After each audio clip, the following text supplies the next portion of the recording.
Halo anak-anak, apa kabar? Berjumpa lagi kita dalam ibadah sekolah minggu di pagi hari ini. Kiranya adik-adik semua sehat ya, dan semangat dalam ibadah di minggu pagi hari ini. Shalom. Anak-anak sekolah minggu, mari kita memuji nama Tuhan dengan penuh sukacita.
Sebelum kita mendengarkan firman Tuhan, mari kita berdoa. Kita berdoa. Tuhan Yesus, terima kasih Tuhan sudah menyertai kami hingga di minggu hari ini. Kami akan mendengar firman Tuhan, Engkau memberkati kami sehingga firman Tuhan boleh kami bawa dalam hidup kami. Ini kami Bapa, dalam nama Tuhan Yesus kami berdoa. Amin.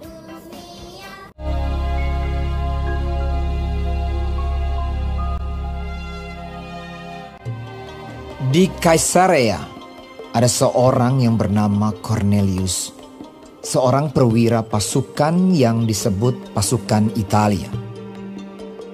Ia saleh, ia serta seisi rumahnya takut akan Allah, dan ia memberi banyak sedekah kepada umat Yahudi dan senantiasa berdoa kepada Allah. Dalam suatu penglihatan, kira-kira jam 3 petang, jelas tampak kepadanya seorang malaikat Allah masuk ke rumahnya dan berkata kepadanya, Cornelius. Ia menatap malaikat itu dan dengan takut ia berkata, Ada apa Tuhan? Jawab malaikat itu, Semua doamu dan sedekahmu telah naik ke hadirat Allah, dan Allah mengingat engkau. Dan sekarang, suruhlah beberapa orang ke Yope untuk menjemput seorang yang bernama Simon dan yang disebut Petrus. Ia menumpang di rumah seorang penyamak kulit yang bernama Simon, yang tinggal di tepi laut. Dipanggilnya 2 orang hambanya beserta seorang prajurit yang saleh. Ia menyuruh mereka ke Yope. Kira-kira pukul 12 tengah hari, naiklah Petrus ke atas rumah untuk berdoa. Ia merasa lapar dan ingin makan. Tiba-tiba rohnya diliputi kuasa ilahi. Tampak olehnya langit terbuka, dan turunlah suatu benda berbentuk kain lebar yang bergantung pada keempat sudutnya yang diturunkan ke tanah.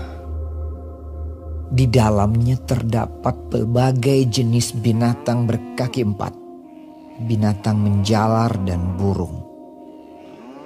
Kedengaranlah olehnya suatu suara yang berkata, Bangunlah hai Petrus, sembelihlah dan makanlah. Tetapi Petrus menjawab, "Tidak, Tuhan, tidak. Sebab aku belum pernah makan sesuatu yang haram dan yang tidak tahir." Kedengaran pula untuk kedua kalinya suara yang berkata kepadanya, Apa yang dinyatakan halal oleh Allah, tidak boleh engkau nyatakan haram. Hal ini terjadi sampai 3 kali. Dan segera sesudah itu terangkatlah benda itu ke langit. Petrus bertanya-tanya di dalam hatinya, apa kiranya arti penglihatan yang telah dilihatnya itu. Sementara itu, telah sampai di muka pintu orang-orang yang disuruh oleh Kornelius. Apakah Simon yang disebut Petrus ada menumpang di rumah itu? Lalu turunlah Petrus ke bawah dan berkata kepada orang-orang itu, "Akulah yang kamu cari. Apakah maksud kedatangan kamu?" Jawab mereka, Kornelius, seorang perwira yang tulus hati dan takut akan Allah, supaya ia mengundang engkau ke rumahnya dan mendengar apa yang akan kau katakan. Kornelius sedang menantikan mereka, dan ia telah memanggil sanak saudaranya dan sahabat-sahabatnya berkumpul. Dan pada hari berikutnya sampailah mereka di Kaisarea dan mendapati banyak orang sedang berkumpul. Datanglah Kornelius menyambutnya. Dan dengan senang hati engkau telah datang.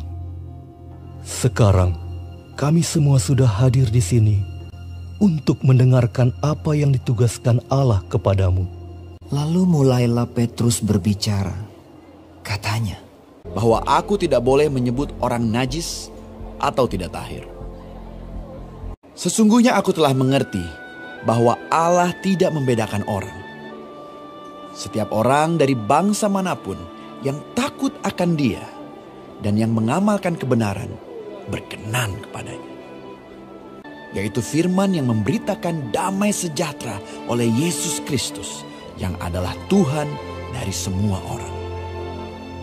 Bahwa Dialah yang ditentukan Allah menjadi hakim atas orang-orang hidup dan orang-orang mati. Tentang Dialah semua nabi bersaksi bahwa barang siapa percaya kepadanya, ia akan mendapat pengampunan dosa oleh karena namanya." Lalu ia menyuruh mereka dibaptis dalam nama Yesus Kristus. Kemudian mereka meminta Petrus supaya ia tinggal beberapa hari lagi bersama-sama dengan mereka. Kisah Para Rasul 10 ayat 1 sampai dengan 48 menceritakan anak-anak yang dikasihi Tuhan. Dalam cerita firman Tuhan di hari ini, kita akan tahu apa yang dimaksud oleh Tuhan melalui Alkitab. Kornelius tinggal di Kaisarea, seorang perwira pasukan Italia, hidup dengan saleh, takut akan Tuhan bersama seisi rumahnya. Mereka senantiasa berdoa pada Tuhan. Ada beberapa hal tentang doa yang kita pelajari. Yang pertama, anak-anak tahu kenapa kita harus berdoa. Tentu dengan berdoa kita meminta pertolongan dan penyertaan Tuhan. Itu memang benar. Dan apapun jawaban kalian, yang jelas kita berdoa meminta Tuhan untuk menyertai kita. Kapan kita bisa berdoa? Kita berdoa kepada Tuhan tidak hanya di waktu-waktu tertentu loh, seperti mau makan, mau tidur, mau ibadah minggu anak, atau waktu minggu anak. Karena dengan berdoa kita akan disertai oleh Tuhan apapun yang kita lakukan. Apa saja yang kita minta dalam doa, tentu saja banyak hal ya anak-anak. Untuk orang tua supaya sehat, di sekolah kita bisa belajar dengan baik dan lain-lain. Wah, ternyata dengan berdoa itu penting ya. Karena dengan berdoa kita dapat memahami akan firman Tuhan dan dapat melakukan firman Tuhan dalam hidup kita. Oleh sebab itu, jika kita mau merenungkan firman Tuhan, maka kita harus mendahulunya dengan berdoa. Petrus saja berdoa loh sampai ia mengerti maksud Tuhan dan dari penglihatannya. Sekarang anak-anak juga harus belajar bagaimana membuat doa yang sesuai dengan firman Tuhan. Anak-anak yang dikasihi Tuhan, ayo kita pelajari, ayo kita belajar juga seperti Petrus dan Kornelius, yaitu selalu berdoa dan merenungkan firman Tuhan, supaya kita selalu bertindak sesuai dengan perintah Tuhan, yaitu mengasihi ayah, ibu, kakak, adik, dan semua orang yang kita kasihi, yang ada di sekeliling kita. Terima kasih ya adik-adik, anak-anak. Anak-anak, sebelum kita mengakhiri ibadah kita akan memuji Tuhan, dan kita memuji Tuhan dengan penuh sukacita.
Anak-anak, sebelum kita mengakhiri ibadah kita minggu pagi ini, mari kita bersatu dalam doa. Allah Bapa yang kami sembah dan kami muliakan di dalam nama Tuhan Yesus Kristus, kami mengucap syukur kepada Tuhan karena pada minggu pagi ini Engkau telah memimpin kami dalam ibadah kami ya Tuhan, sehingga kami boleh merasakan bahwa berkat Tuhan itu boleh kami alami di dalam kehidupan kami sehari-hari.